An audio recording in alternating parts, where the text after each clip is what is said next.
Hello again, Fuggler fans. Today we have another Teenage Mutant Ninja Turtles. I never really watched this TV show. Wasn't my thing. I was too old for it, I guess. But I do like the Fugglers, and I like their take on existing characters. So we do have a nice pizza box kind of motif here. And you got all the colored branding as well, Nickelodeon, and you got a bunch of legalese, and the box does say 2024 copyright. And then you got a little pizza of all these characters. So today we have Leonardo, and then the box is a little different than normal because it opens on the bottom. It's actually a lot better when they open on the side. It's really hard to open this without tearing it. That's the key thing. But I'm going to jam this ruler up in here, try to pry that side out. Got crushed a little bit in the mail. Got this from AliExpress and most things. Alright, so, it seems to be the same body as the Suspicious Fox, which I have yet to review, but it's obviously a Ninja Turtle at the same time.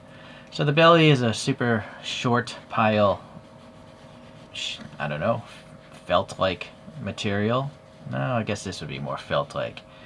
So it's soft and all that, and I like how they printed on all this extra stuff. And then, yeah, the face is felt, and same with the mouth, being a gray mouth, and you just got a whole row of 6 teeth just overbiting. And you'll see they're not actually white teeth. This is a white tag, right? They're yellowed like human teeth, so that's what makes these things look cool. They actually look like human teeth, but the rest of it's just a cartoon. It's very strange, but it works for some reason.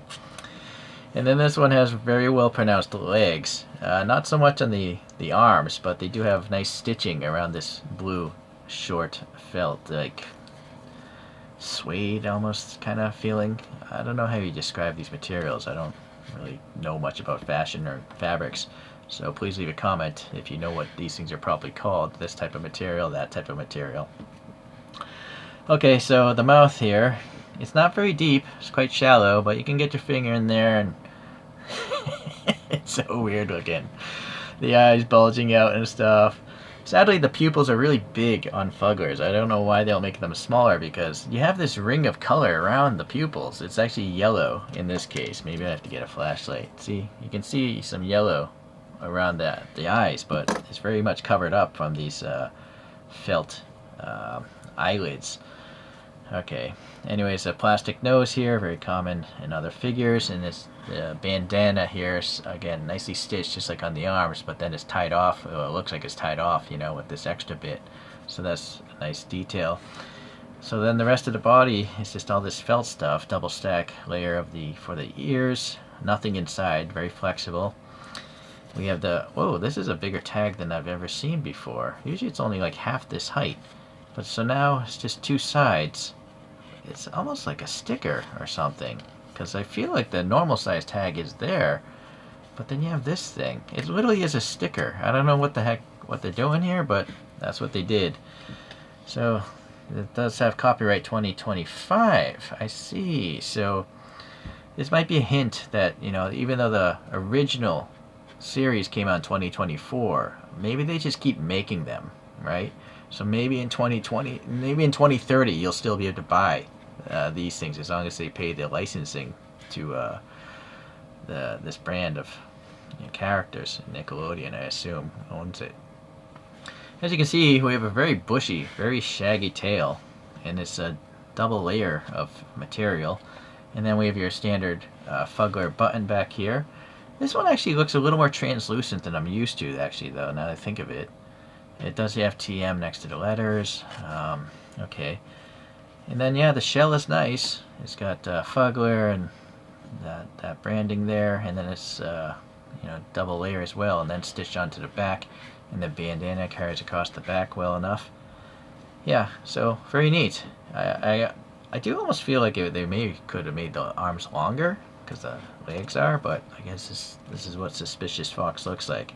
It's just that this arm is very wide and big compared to this one, very pointy and small, but it's a creature. Real creatures are not totally symmetric. This one has a lot of filling in it as well. It's very packed with filling. It doesn't feel super soft compared to other ones. So you're getting a lot of extra fill on this one. Let's see about the height on this one. Is it your standard height Fuggler?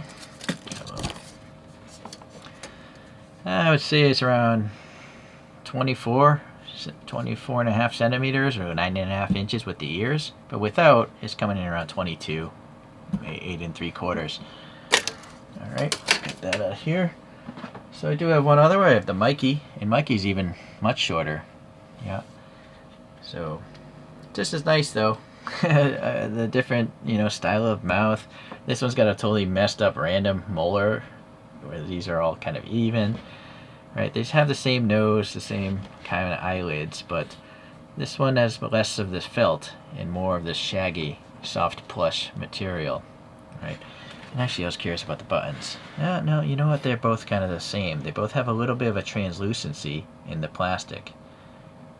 Okay, well, anyhow, that's that. So, yeah, pretty neat. I'm going to eventually have to get a suspicious fox, a normal one. I really like the overbite. It's more like a rodent, the mouth of this thing, instead of a canine predator kind of thing. But maybe a rodent mouth on a fox, it works. It works. It's clearly making me laugh, and that's why I like Fugglers. They're really funny toys, I think. Okay, thanks for watching. We'll see you the next time. Bye.